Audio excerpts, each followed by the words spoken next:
Olá, paz, que alegria ter você aqui para mais uma jornada de aprendizado na sequência dos estudos das lições bíblicas deste terceiro trimestre de 2025, que tem o seguinte tema: a Igreja em Jerusalém, doutrina, comunhão e fé, base para o crescimento da Igreja em meio às perseguições.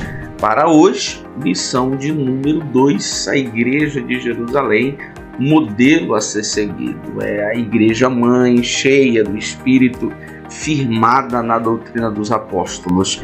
Será que ela é um modelo para nós hoje? O que podemos aprender com sua fé, comunhão e prática?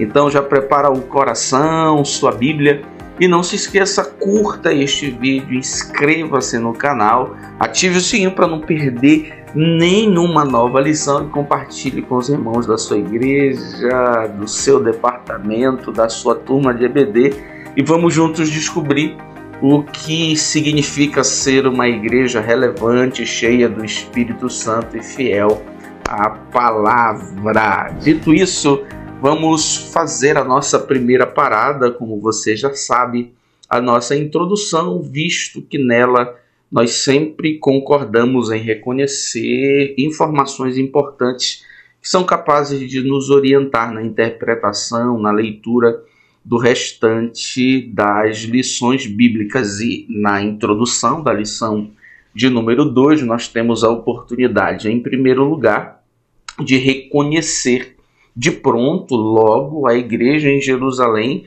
como uma espécie de modelo fundacional para todas as épocas. Isso significa dizer que nós seremos apresentados a um modelo atemporal de igreja.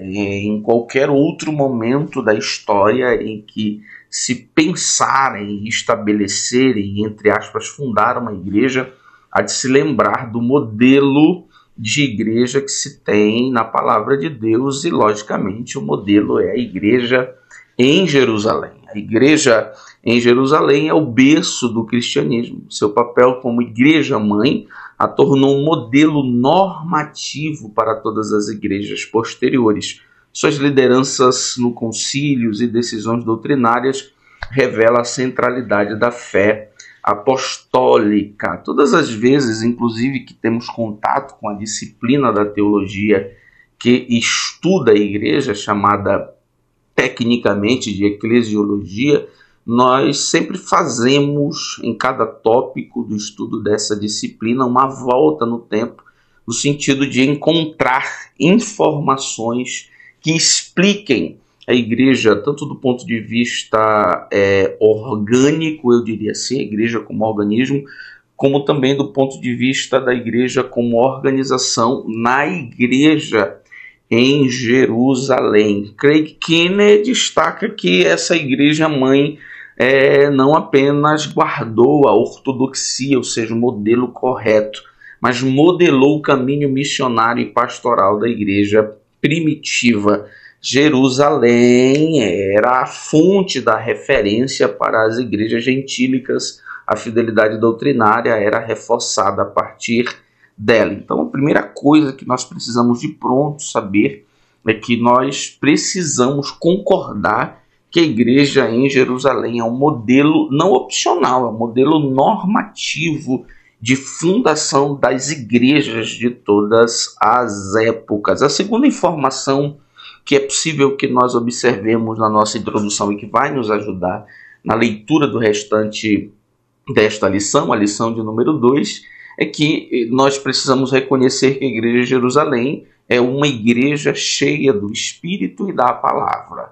O Pentecostes marca o nascimento de uma igreja dinâmica, fundamentada tanto na Escritura quanto na ação poderosa do Espírito Santo. Os apóstolos dedicaram-se ao ensino da palavra e à oração, tornando a Igreja de Jerusalém uma comunidade marcada pela edificação espiritual e instrução doutrinária. Nós vamos perceber essa relação íntima entre o sobrenatural e aquilo que se pode reconhecer como aspecto educacional, didático, eu diria assim, da igreja primitiva. Não há exclusão entre esses dois aspectos, mas na verdade uma comunhão íntima que manifesta uma igreja firme do ponto de vista de sua espiritualidade ser fundamentada num solo muito seguro, muito resistente, que, como nós vamos reconhecer, era a doutrina dos apóstolos.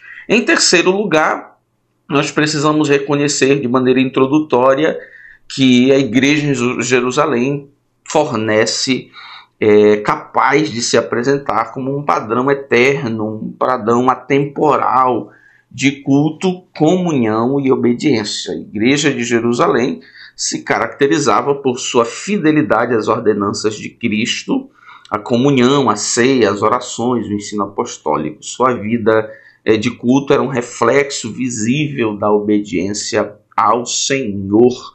O comentarista bíblico pentecostal reconhece o seguinte: essa igreja praticava uma espiritualidade centrada na comunidade sustentada pelo Espírito. Não era uma espiritualidade abstrata, mas uma espiritualidade visível, prática, que, entre outros termos, fica manifestada no partir do pão, nas orações, no louvor, no ensino e na pregação da doutrina dos apóstolos.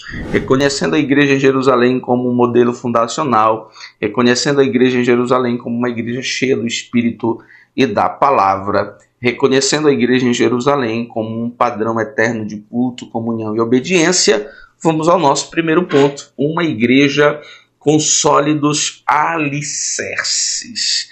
E aqui nós vamos observar uma igreja que possui um fundamento doutrinário, observar também, em segundo lugar, essa disposição da igreja em Jerusalém de perseverar na doutrina dos apóstolos e, em terceiro lugar, uma igreja relacional. Vamos fazer menção, logicamente, do aspecto da comunidade, da prática da comunhão e da piedade da igreja em Jerusalém. Primeiro ponto, uma igreja com fundamento doutrinário. E nós seremos apresentados aqui a essa disposição da igreja em Jerusalém de reconhecer-se responsável por aprender e ensinar. Uma igreja que reconheceu de maneira inclusive rápida esse chamamento pedagógico, eu diria assim, que faz parte da grande comissão que Cristo deu à igreja, e de proclamem, preguem e de ensinem. E aqui nós vamos, em primeiro lugar, reconhecer o conceito da doutrina. Se a igreja tem um fundamento doutrinário, qual era essa doutrina? A igreja de Jerusalém era mais do que organizada, era doutrinariamente sólida, pois estava fundamentada na instrução deixada por Jesus, comunicada aos apóstolos pelo Espírito Santo. Isso fica claro em Atos 1 e 2. A natureza da doutrina, que é fundamento da igreja em Jerusalém, é divino. A doutrina que estabelece o fundamento da igreja é de natureza divina, foi dada por Cristo, é comunicada pelos apóstolos, pelo poder do Espírito Santo, uma cadeia de comunicação que, logicamente, apresenta o aspecto divino como grande protagonista. Então, sobre a natureza do fundamento doutrinário é o seguinte: é de natureza divina.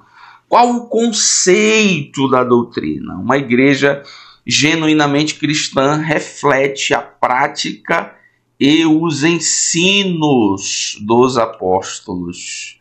O conceito da doutrina é que ela era o ensino dos apóstolos, que, na perspectiva de Justo Gonzalez, o comentarista teólogo cubano, que inclusive tem um livro sobre Atos dos Apóstolos, essa doutrina possui alguns aspectos, possui algumas características. Ela é didática. A doutrina dos apóstolos é didática, envolve ensino contínuo e aprendizado discipular. A doutrina dos apóstolos é vivencial, é confirmada por sinais e frutos visíveis da fé. A doutrina dos apóstolos é missionária, é ensino com direção, não isolamento. E a doutrina dos apóstolos é cristocêntrica, centrada na memória viva da pessoa e da obra de Jesus. Qual é a doutrina que é o fundamento da igreja? É a doutrina dos apóstolos. O que é a doutrina dos apóstolos? É exatamente a pregação que se manifesta cristocêntrica. Ela está baseada na vida, ela está baseada na morte, ela está baseada na ressurreição e na exaltação de Jesus e no que isso é poderoso para realizar a respeito da salvação. Doutrina dos apóstolos é didática, ela é caracterizada por ensino contínuo e aprendizado discipular. Ninguém recebe a doutrina dos apóstolos de uma vez e pronto. Ela envolve perseverança, continuidade, é vivencial, ela não é abstrata. A doutrina dos apóstolos é prática, ela é missionária. A doutrina dos apóstolos tem aspectos evangelísticos que cobram dos discípulos fazer outros discípulos. E a doutrina dos apóstolos é cristocêntrica, centrada na memória viva da pessoa de Jesus e de sua obra. Instrução contínua acerca da vida, morte, ressurreição e ensinamentos de Jesus, conforme interpretado pelos apóstolos, iluminados pelo Espírito Santo. Esse é o conceito da doutrina. Então, sobre o fundamento doutrinário da igreja, nós temos estas informações. Segundo ponto, perseveravam na doutrina dos apóstolos, Atos 2, 42. E aqui nós vamos tentar responder o que significa perseverar na doutrina. Perseverar na doutrina, entre outras coisas, traz a ideia de disposição, de avidez, de fome, de empolgação pelo aprendizado e pela vivência da doutrina dos apóstolos. Perseverar nos ensinos dos apóstolos não quer dizer só que eles não se desviaram das doutrinas dos apóstolos ou que permaneceram ortodoxos, ou seja, crendo corretamente. Quer dizer também que eles perseveraram na prática de aprender com os apóstolos, que eram alunos ou discípulos ávidos por conhecimento sob o comando dos apóstolos. Perseverar na doutrina é muito mais do que permanecer. Perseverar na doutrina é muito mais do que continuar crendo corretamente, muito embora esses aspectos façam parte do perseverar. Perseverar na doutrina é continuar sendo discípulo. Perseverar na doutrina é continuar tendo fome pelo aprendizado. Perseverar na doutrina é reconhecer a autoridade dos apóstolos, não importa o nível de aprendizado, é reconhecer a autoridade apostólica, didática, espiritual que eles possuem. Isso é a característica ou o conceito de perseverar na doutrina dos apóstolos. Isso apresenta qual aspecto da igreja? O aspecto de que essa igreja era discipulada. A igreja primitiva não apenas aprendeu a doutrina, ela viveu a doutrina. Não é sobre intelecto apenas, é sobre vivência. A doutrina dos apóstolos, em vista de algumas características que nós já fizemos menção, ela é vivencial, não é um ajuntamento de preposições acadêmicas, não é sobre ter um diploma, não é sobre começar e terminar um módulo, iniciar o outro, é vida.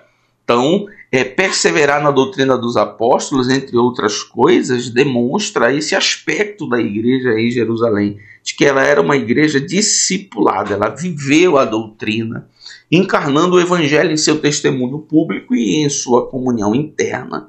Como destaca Roger Stronstad, essa comunhão era uma comunidade de formação profética e prática marcada pela palavra e pelo Espírito.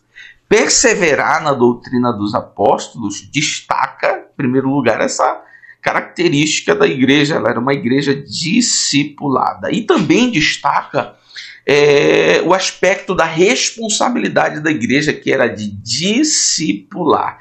E aqui nós vamos perceber, inclusive isso possibilitado pelo registro de Lucas em Atos dos Apóstolos, certo tipo de ciclo de responsabilidade de discipular. Os apóstolos aprenderam de Cristo, a igreja cristã primitiva aprendeu dos apóstolos e agora vivia isso a fim de transmitir aos outros o que aprendeu. Então, se reconhece aqui um ciclo de reconhecimento de autoridade, um ciclo de reconhecimento de natureza da doutrina e um ciclo de reconhecimento de responsabilidades. Me discipularam, eu sou um discípulo, agora eu tenho a responsabilidade de discipular. Uma igreja que rompe o ciclo do discipulado se desconecta de sua identidade neotestamentária. O discipulado não é um programa, é um processo contínuo de formação à imagem de Cristo. Terceiro ponto, uma igreja relacional e piedosa. É uma consequência do segundo, porque uma igreja que discipula, ela obviamente é uma igreja relacional. E a igreja que discipula, que é relacional, logicamente é uma igreja que obedece aos mandamentos de Jesus. Portanto, ela é caracterizada, entre outras coisas, por uma vida piedosa. E aqui nós vamos tentar reconhecer o que significa perseverar na comunhão. Perseverar na comunhão é mais que uma opção. Perseverar na comunhão é mais que uma amizade. Perseverar na comunhão é uma obra do Espírito Santo. Que nós vamos ver a comunhão aqui não como algo opcional. Nós vamos ver a comunhão aqui como algo essencial à identidade dessa igreja. A comunhão não era opcional, mas constitutiva da vida cristã. Ou seja, se há comunhão, há vida cristã. Se não há, não há vida cristã. A igreja de Jerusalém entendia que o discipulado não era solitário.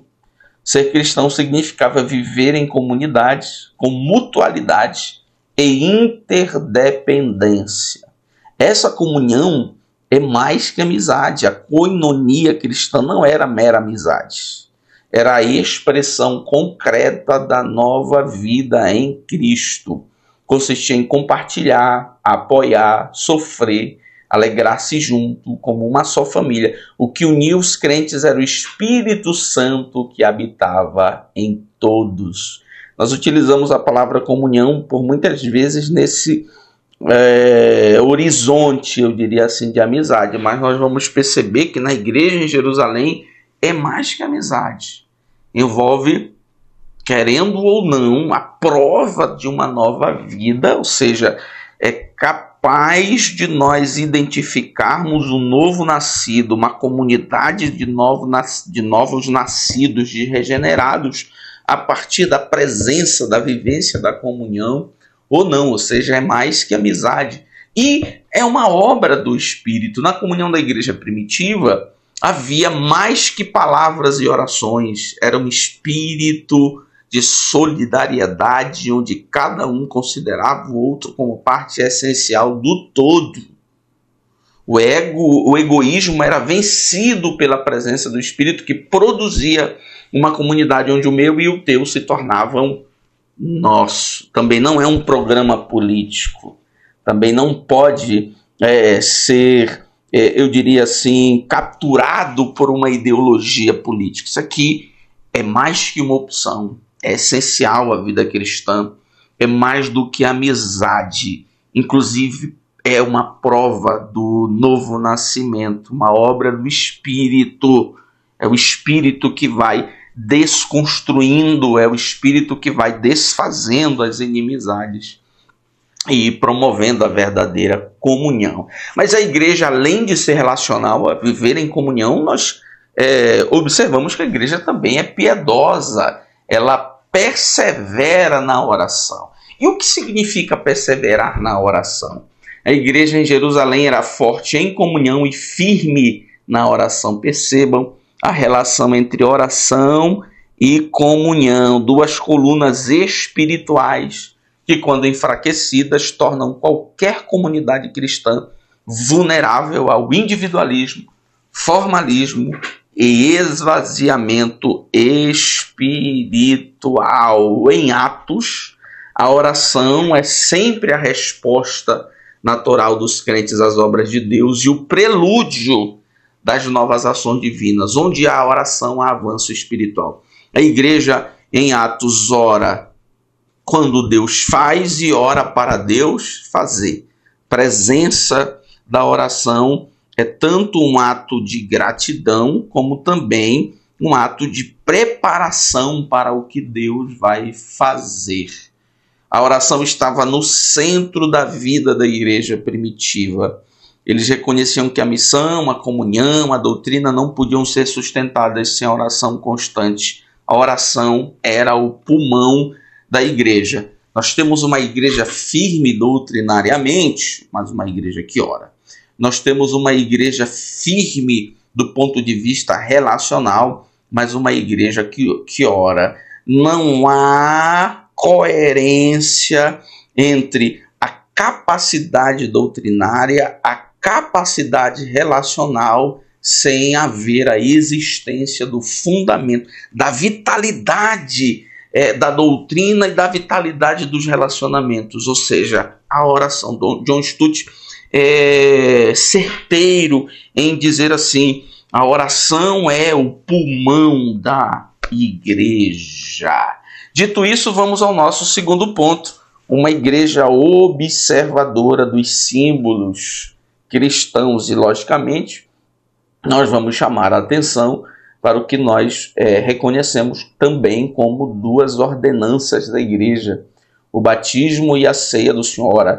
Essa igreja fundamentada doutrinariamente reconhece, porque isto faz parte da doutrina dos apóstolos, a obediência, a existência e a necessidade de obediência às duas ordenanças que vêm a ser o batismo e a ceia do Senhor. Sobre o batismo, primeiro subponto, nós vamos observar nesse contexto de Atos dos Apóstolos, o batismo como resposta à conversão, e o batismo, como nós conhecemos, servindo de testemunho público de transformação. Sobre o batismo como resposta à conversão, tem-se o seguinte: após o impacto do sermão de Pedro no dia de Pentecostes, a multidão perguntou: o que faremos?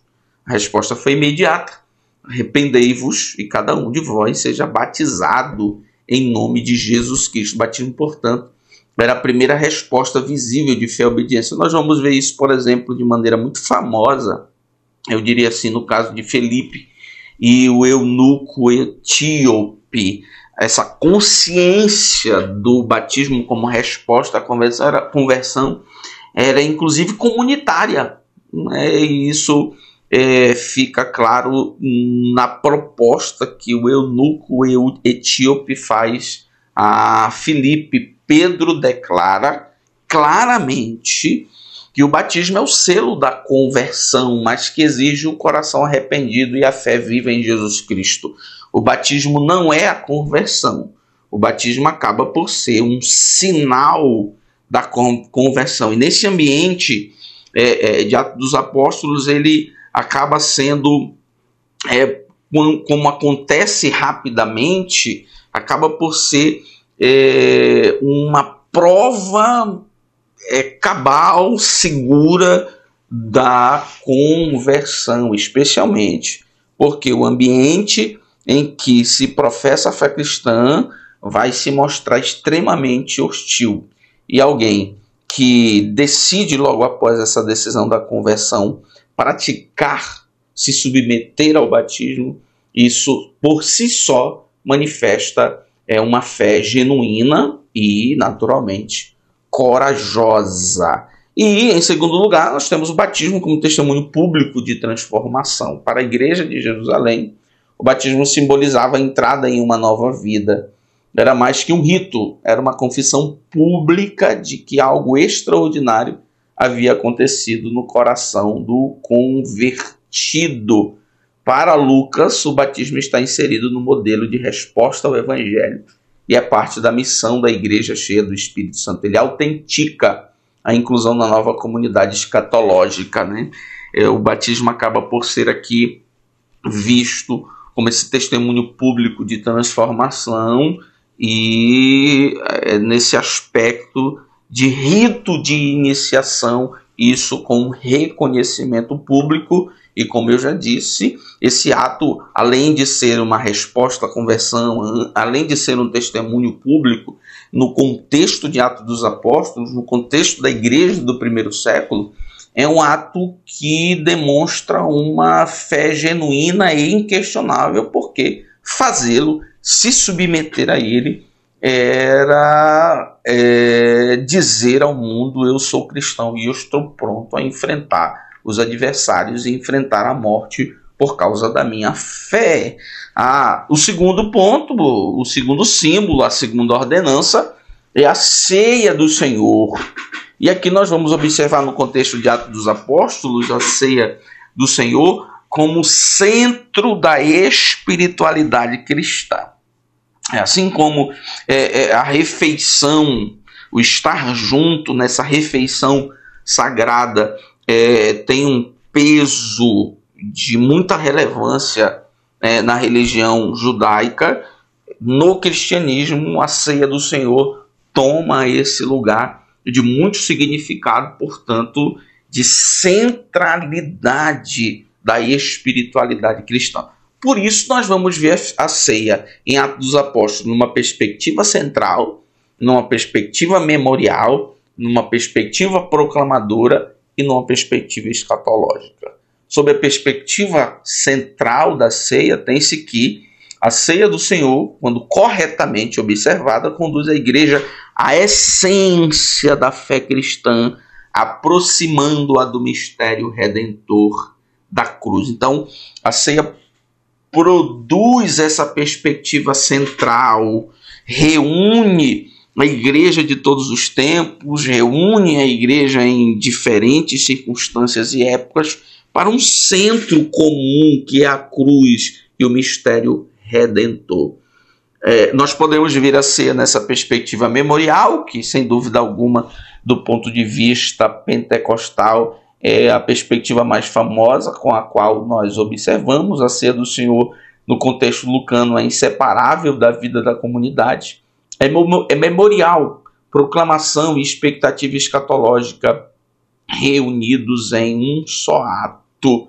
E aí nós lembramos, logicamente, das palavras de Jesus: fazer isto em memória de mim, logicamente trazendo o aspecto didático, memorial, simbólico da ceia.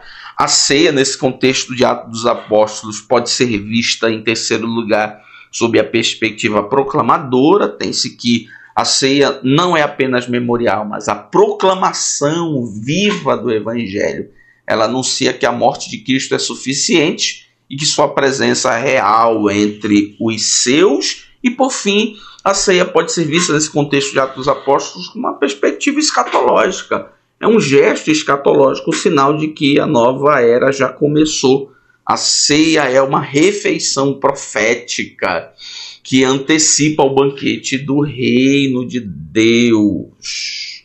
Então, perceba esta igreja que, em primeiro lugar, é fundamentada doutrinariamente, em segundo lugar, é relacional e piedosa, ela se submete, logicamente, por ser fundamentada doutrinariamente, às duas ordenanças de Cristo para a igreja, que é o batismo e a ceia do Senhor. Por isso mesmo, o nosso terceiro ponto é a abordagem da igreja como modelo. E, em primeiro lugar, essa igreja como modelo é uma igreja reverente e cheia de dons. Roger Stronstadt, em A Teologia do Espírito em Atos, diz o seguinte: o temor do Senhor é o contexto espiritual. Repito, o temor do Senhor é o contexto espiritual em que o Espírito Santo se move com liberdade e propósito, onde há reverência, os dons são canalizados com sobriedade.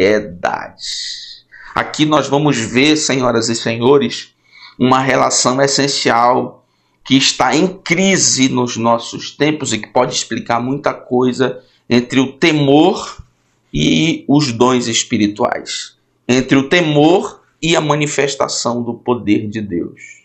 Quando se quebra o relacionamento entre temor, respeito, reverência e dons, nós corremos o risco de dar lugar aos palhaços em nome da fé, dar lugar aos salafrários que utilizam os dons sem reverência para roubar. Nós damos lugar a um tempo em que o falso, em que o mentiroso, em que o midiático tem mais lugar, chama mais atenção do que aquilo que é verdadeiro, e nós corremos também um grande risco de viver, eu diria assim, um tempo de esterilidade de manifestações de Deus. Deus só se manifesta, Deus só manifesta seus dons, Deus só realiza as suas obras num contexto reverente, no contexto em que as pessoas possuem o princípio do temor. O temor é resultado de quê? Como é que eu consigo desenvolver o temor? Primeiro, o temor é resultado de uma consciência clara e correta da presença de Deus. Todos os irreverentes não sabem quem é Deus. Todos os irreverentes não sabem nada ou sabem errado sobre a majestade, a santidade, a grandeza e a justiça da presença de Deus. O temor é resultado, em segundo lugar, de uma consciência do que nós não somos. Todo irreverente, todo homem e toda mulher que não tem temor em relação ao sagrado, ele tem uma consciência errada do que ele é. Os que temem, os que são reverentes, têm a consciência correta, firme, do que nós não conseguimos ser. Por isso o temor, o respeito ao sagrado. Nós não conseguimos ser excelentes, nós não conseguimos agradar a Deus, nós não conseguimos ser santos plenamente, nós não conseguimos viver as disciplinas da vida cristã. Por isso eu não tenho nenhuma autoridade para desafiar o sagrado. Muito pelo contrário, eu tenho a disposição de respeitar. Temor do Senhor é reconhecer quem Deus é e quem nós não somos. A partir daí nasce a sabedoria e a verdadeira piedade. A igreja de Jerusalém cultivava uma espiritualidade marcada por temor, isto é, reverência profunda pela presença de Deus. Atos 2,43 declara: em cada alma havia temor, revelando que aquele ambiente era marcado por uma consciência do sagrado. Matthew Henry comenta o seguinte: o temor que se apoderou de cada alma não era pânico, mas reverência, reconhecendo que Deus estava em ação em seu meio. Se há temor, se há reverência, há manifestação dos dons, há realização da obra de Deus. Isso é possível que seja observado em Atos dos Apóstolos. O temor está intimamente ligado à manifestação das obras de Deus. Lucas afirma que muitos sinais e maravilhas eram feitos pelos apóstolos. A igreja primitiva era também um ambiente de manifestação sobrenatural, repleto dos dons do Espírito Santo, que confirmavam a mensagem pregada e a edificação do corpo do Senhor. Então nós precisamos, olhando para a igreja em Jerusalém, aprender, somente na nossa geração irreverente, desrespeitosa, que inclusive brinca com os dons de Deus, que a relação entre reverência e dom, reverência e obra de Deus, reverência e manifestação do poder de Deus não pode ser quebrada. O temor do Senhor, como reconhece o teólogo Stromstad, é o contexto espiritual em que o Espírito se move com liberdade e propósito. Vamos ao nosso segundo subponto, uma igreja acolhedora. Todos os que criam estavam juntos e tinham tudo em comum. Aqui nós temos a comunhão não como uma ideia abstrata, não como uma teoria, mas como uma prática. Nós podemos chamar, logicamente, de prática da comunhão. Essa expressão revela uma comunhão prática, vivida no cotidiano, onde os membros deixavam de viver apenas para si mesmos e passavam a cuidar um dos outros como irmãos na fé. Justo Gonzalez vê nisso uma espécie de encarnação do Evangelho. O Evangelho se encarnou na prática diária da comunhão. Não era um ideal abstrato, mas um estilo de vida baseado no ensino e exemplo dos apóstolos. Uma igreja reverente que tem no ambiente a manifestação do Espírito de Deus, dos dons espirituais, que é uma igreja que pratica a comunhão, naturalmente, em terceiro lugar, terceiro subponto, vem a ser uma igreja adoradora. A igreja de Jerusalém, no contexto de Atos dos Apóstolos, é uma igreja que louva ao Senhor como resposta à obra de Cristo, que louva como testemunho público e que louva como prática contínua e coletiva. Quando é que nós vemos a igreja louvando como resposta à obra de Cristo? É que o louvor aparece logo após o resultado da pregação de Pedro. O contexto imediato de Atos 2 mostra que o louvor veio após a pregação de Pedro sobre a morte e a ressurreição de Jesus e a conversão de cerca de 3.000 pessoas, ou seja, o louvor era uma resposta à salvação e ao derramamento do Espírito Santo. Deus fez, Deus salvou, Deus derramou, houve a pregação da palavra. Esse é o ambiente do louvor. Mas o louvor também é um testemunho público. O louvor da igreja primitiva atraía a atenção das pessoas. Eles louvavam a Deus e caíam na graça de todo o povo. O culto dos primeiros cristãos era centrado na celebração da obra de Cristo. O louvor era a linguagem da alegria e da esperança escatológica que tomava conta da comunidade. E o louvor era uma prática contínua e coletiva. Isso fica claro em Atos 2, 46 e 47. Todos os dias perseveravam unânimes no templo, partiam o pão e louvavam a Deus. Estes, queridos e queridas, são os temas, são os tópicos que, entre outras coisas, de maneira principal, apresentam a igreja de Jerusalém como um modelo a ser seguido. Uma igreja com sólidos alicerces, uma igreja observadora dos símbolos ou das ordenanças cristãs e uma igreja modelo. Deus abençoe você, Deus abençoe a sua turma de escola dominical, Deus abençoe a sua igreja em nome de Jesus.